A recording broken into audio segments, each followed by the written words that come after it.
قيمة من قمم التعليم في المحمودية بلدنا الجميلة، ورمز من رموز اللغة الإنجليزية كمدرس وموجه في اللغة الإنجليزية في المحمودية، أستاذنا الكبير الأستاذ محمد بكير، مدير عام مدرسة المحمودية الثانوية عمر طفل، ومدير عام مدرسة في سلطنة عمان، المدرسة الثانوية بسلطنة عمان، ومدرسة الثانوية في سلطنة عمان. وفوق كل ده وده مربي أجيال وأجيال، الحمد لله، ومعلم المعلمين، وأستاذ الأساتذة، وذكرياتنا معاه لا تنتهي ونفخر بها. من زمان كنت بحلم يا أستاذ محمد باللقاء الجميل ده. جزاكم الله خير، ده شرف كبير لي. ده شرف لي أنا أحد تلاميذك، الله يكرمك، وأحد المعجبين بشخصيتك، وحضرتك رمز من رموز المحمودية في اللغة الإنجليزية الحمد لله، وفي التعليم عموما. بداية الأول نرحب بيك.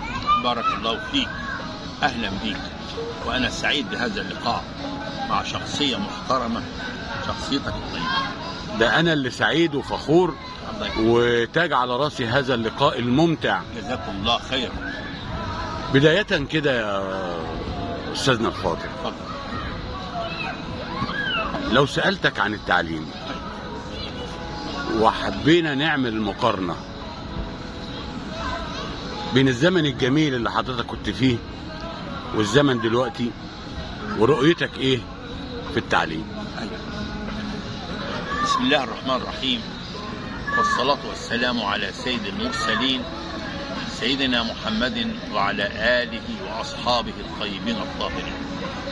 التعليم بيمر بمراحل متعددة، مراحل متعددة، وأنا بدأت التعليم من البداية، وتطور هذا التعليم الحمد لله، وساهمت فيه، وكنت مديرا لمدارس، وكل مدرسة أدرتها أقمت فيها المسجد، وكان هذا هو أهم شيء وسر نجاح العمل التعليمي. أقمت فيها كل مدرسة، في فيشة، في محمودية، هنا وهناك، أقمت المدرسة ليتعلم فيها الطالب عبادة الله سبحانه وتعالى. الله. فمرت حياتي كلها في المرحلة التعليمية في حب، ولم أعصي الله أبدا، الحمد لله. كنت في طاعة مع الله، وتطورت الأمور ونجحت الحمد لله نجاحا طيبا.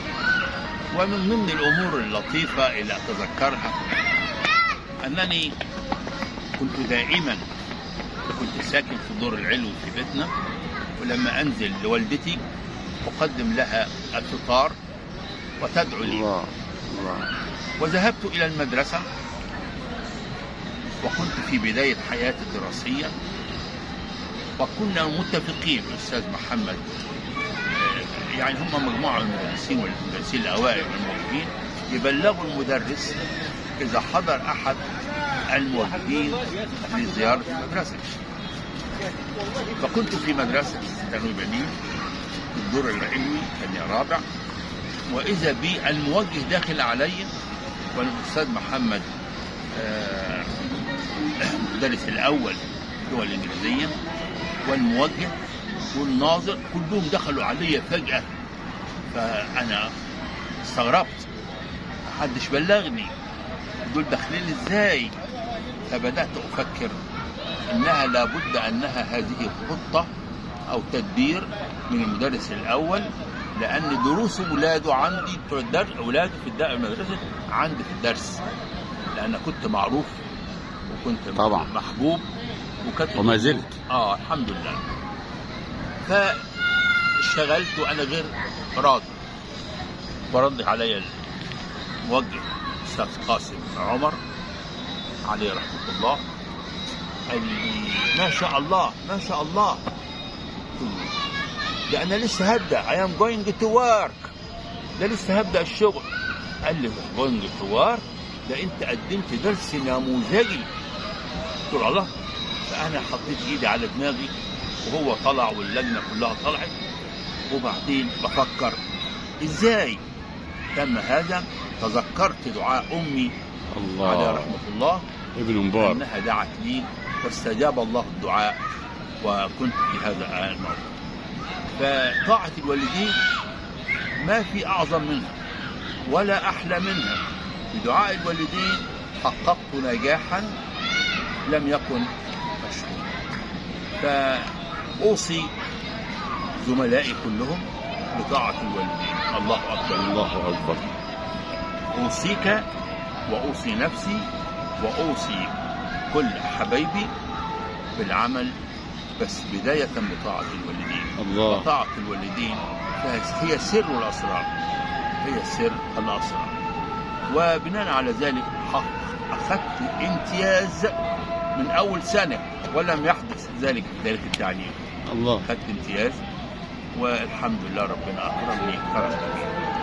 فكمان الناحيه التعليميه كنت دائما ربنا موفقني، ربنا كان موفقني دائما في التعليم.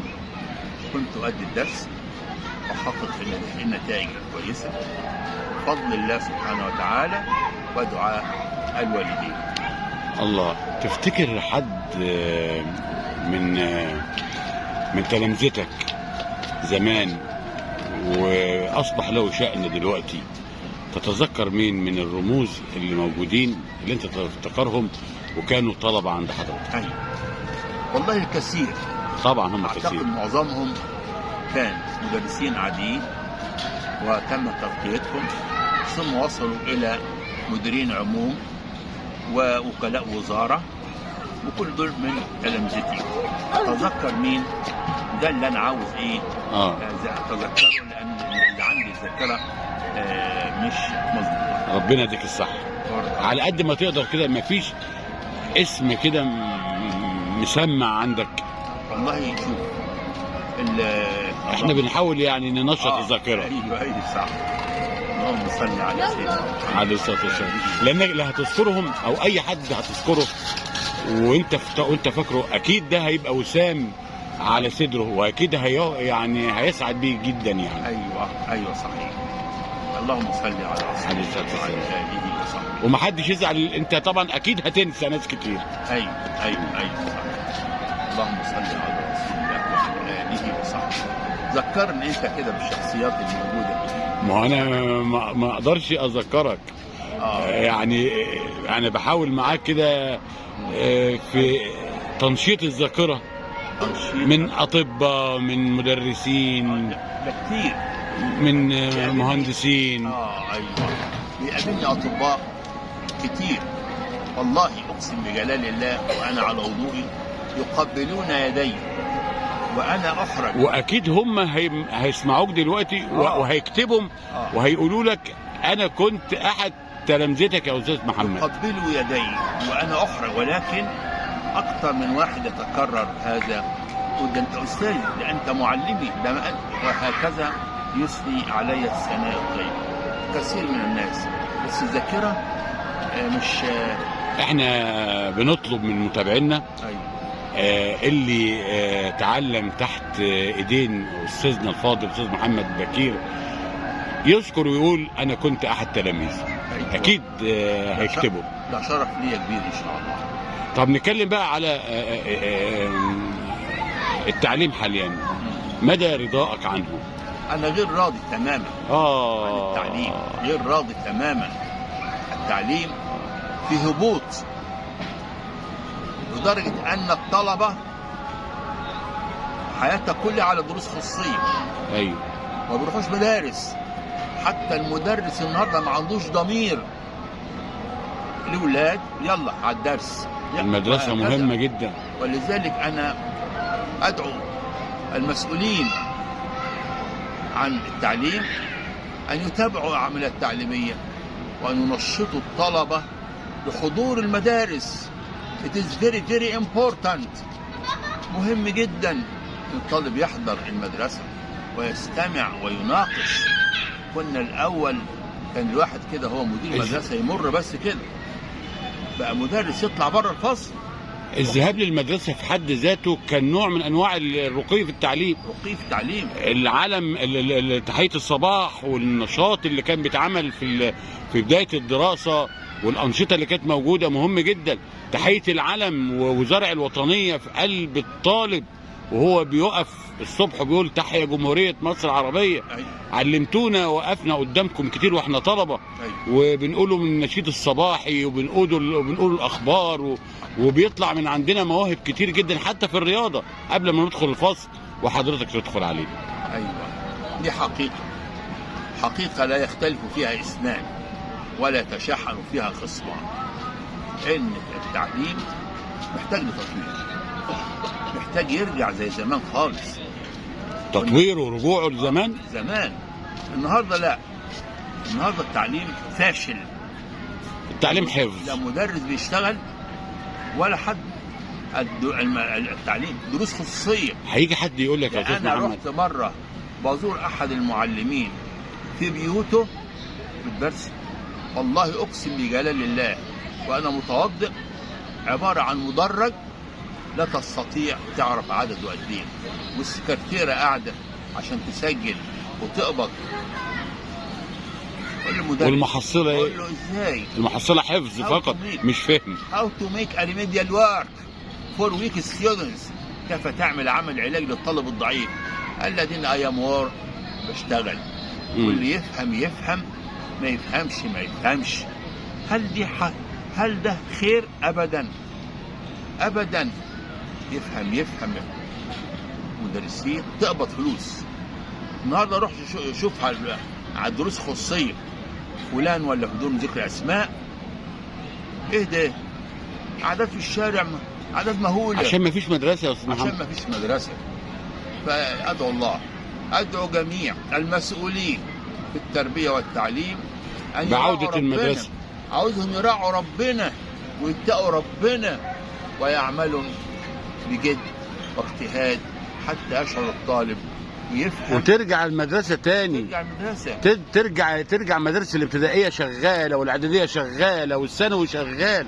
أيوة. وبنسمع الصبح السيمفونيه اللي بتنعزف على المدارس كلها في تحيه العلم والاذاعه المدرسيه والحاجات الجميله اللي احنا كلنا بنسمعها ده. والمدرس اللي بيدخل الفصل ويجتهد مع الطلبه. هل نستطيع تسمح لي نروح نصلي العشاء؟ نصلوا العشاء نكمل ان شاء الله ونرجع نكمل مع القيمه الكبيره الاستاذ محمد بكير. I consider myself under the order. تحت امرك. Any time and any place. اي وقت واي وقت. حبيبي شكرا. اتفضل نصلي العشاء الاول.